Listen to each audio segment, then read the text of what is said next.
We're in the business for almost 10 years na next year. And ang main service namin is laboratory and diagnostics. For example, X-ray, 2D echo, ECG, and then expand kami ng pharmacy, and then clinic, multi-specialty clinic. Parang one-stop shop na nga lang siya. Sila, kami before. Nag-deliver niya yung gusto namin, pero it lacks security. Kasi everybody can have access and then everybody can go.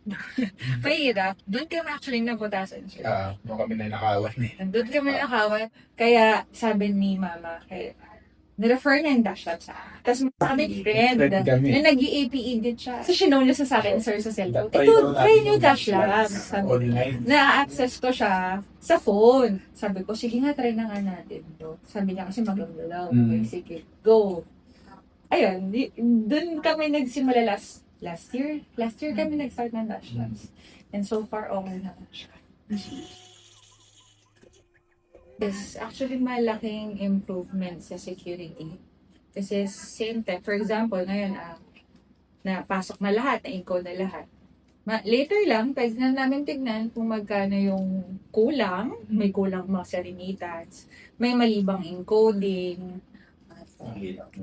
tapos may pinasok ba na hindi namin alam.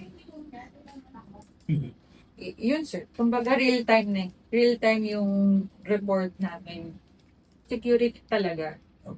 Na-solve na namin yung main problem namin before. Before, kailangan pa namin bumalik dito sa lab para lang ma-access yung mga results. And then, kung ano man query nila. Ngayon, hindi na. Nasa bahay na lang kami, cellphone. Wala kami result, kulang yung sinend. Okay, download, send sa client.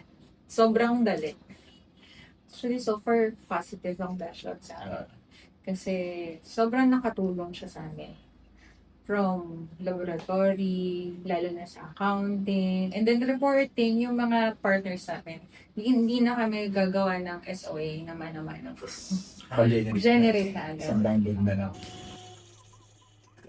Oo naman, marirecommend namin ng dash labs kasi sobrang easy niyang gamitin.